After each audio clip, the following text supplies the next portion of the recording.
आजिर एही भिडियो रे जानिबा जे फेब्रुआरी मासरे केउं चारोटी राशि भाग्यशाली होई परिबे लाभवान होई परिबे। निज जीवनर सबु दुख कष्ट को सेमाने दूर करि परिबे।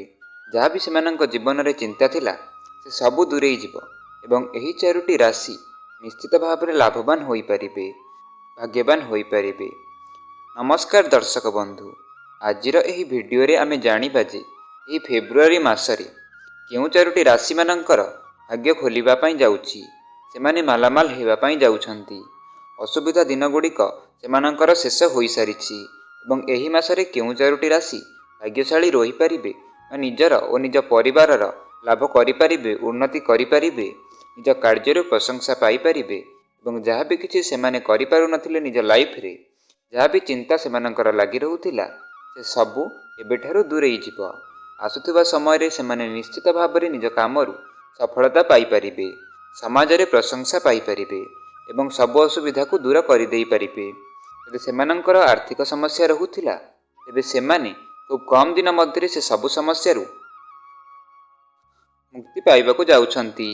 सेमानंकर राहु केतु भली समस्या आउ देखा जिवो नाही एवं जहाँ भी किछि समस्या सेमानंकर थिला ता खूब कम दिन मध्य शेष होई जिवो।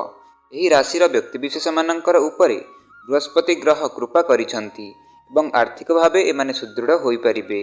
मां लक्ष्मींकर प्रसन्न हेतु एमाने जहाँ भी किछि आशा करिथिले सब जिनिस किनि परिबे। कौनसी प्रकारर असुविधा ई राशिर व्यक्ति देखा जिवो नाही एवं आशा अनुଯାयी सेमाने फल पाई परिबे। तेबे फ्रेंड्स, एही भिडियो रे आमे जानिबा जे केउं चारोटी राशि रहिबे जेउ माने कि एही फेब्रुआरी मासरे किछिटा लाभवान होई परिबे, सेमानंक जीवन रे उन्नति करि परिबे।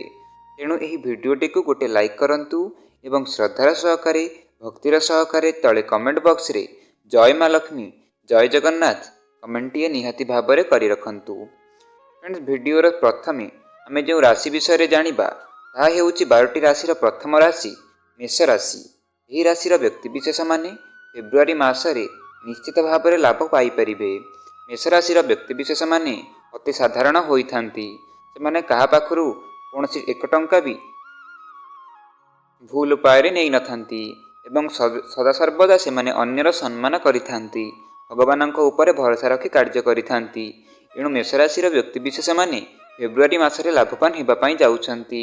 सेमानंकर सब दुख दुर्दशार दिन शेष हेबाकू लागिबो एवं आशा करिथिबा जिनिस सेमाने प्राप्त करि परिबे एवं आशानुरूपक फल पाई परिबे। जदि एमाने स्टूडेंट अछंती तेबे निज पाठ पढ़ारे अनेक एग्जाम सबको क्लियर कर दे पारिबे। निज बुद्धि बल से निज कार्य संस्थार मध्य प्रशंसित हो पारिबे। तेणु जदि आपण मेष राशिर व्यक्तिविशेष अछंती तेबे निश्चित भाव में श्रद्धार सहकारे तले जय मां लक्ष्मी कमेंटे करंतु। नंबर 2 रे जो राशि रहुछि ताहा हेउछि मिथुन राशि। मेष राशि परि मिथुन राशि व्यक्तिविशेष माने मध्य लाभ पाइबा पाई जाउछंती। नवग्रह मानंकर कृपा प्राप्ति करिबे एवं आसुथिबा समय रे सेमाने अति दुर्लभ जिनस क्रय करि परिबे एवं जहाँ सेमाने पाइबा पाई आशा करुथिले निज कार्यरु निज कर्मरु से सबु जिनिस सेमाने प्राप्त करि परिबे। ए फेब्रुआरी मासर अल्प केतोटी दिन सेमानंकर लाइफ को पूरापूरी चेंज करिदेबो एवं पूरा जीवन रे सेमाने लाभ करि परिबे। नंबर 3 रे जो राशि रहुछि ताहा हेउछि कन्या राशि। कन्या राशिर व्यक्तिविशेष माने मध्य आगको लाभवान हेबा पाई जाउछंती। सेमानंकर दुखर दिन सरी आसिलानी एवं खूब शीघ्र सेमाने लाभ करि परिबे। जो भी कंटकित रास्तार सेमाने चलुथिले खूब शीघ्र ताहा फुल रास्तार बदली जिवो एवं आसुथिबा समयटी सेमाने निश्चित भाव में लाभवान होई परिबे। एवं आपण माननकु कहि रखुछि जे जदि आपण प्रति सोमवार दिन शिवंक उपरे गोटाए मंदार फूल निश्चित भाव में दियंतु, यह आपणकर लाभ करिदेबो। नंबर 4 रे जो राशि रहुछि ताहा हेउछि कुंभ राशि। कुंभ राशिर व्यक्तिविशेष माने एही 3टी राशि परि मध्य लाभ करिबे एवं मनोवांछा पूर्ण करिबे। विशेषकर आपण मां लक्ष्मी को पूजा करिवार आवश्यकता रहिछि। प्रति गुरुवार दिन मां लक्ष्मी को कौड़ीटीए दान करंतु एवं किछिटा पैसा मां लक्ष्मी को जेउठारे आपण मां लक्ष्मी को रखुचंती सेही पाखरे आपण एक पित्तल लोटारे किछिटा पैसा को रखि दियंतु। किछिटा 1 वा 2 टंकिया कॉइन रखिदेले आपण लाभवान होई परिबे एवं आपणकर सब असुविधा दूर होई जिवो। तेबे फ्रेंड्स, यही 4टी थिले सही राशि जो माने कि एही फेब्रुआरी मासरे लाभवान होई परिबे।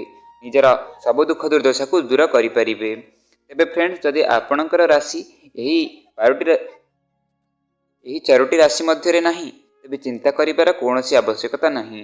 ଆସୁଥିବା ସମୟରେ ଆପଣ ନିଶ୍ଚିତ ଭାବରେ ସଫଳତା ପାଇବେ। ଆପଣ ନିଜର ଉପରେ ଏବଂ ନିଜ ଭଗବାନଙ୍କ ଉପରେ ଭରସା ରଖନ୍ତୁ। ନିହାତି ଭାବରେ ଆପଣ ସଫଳତା ପାଇବାକୁ ଲାଗିବେ।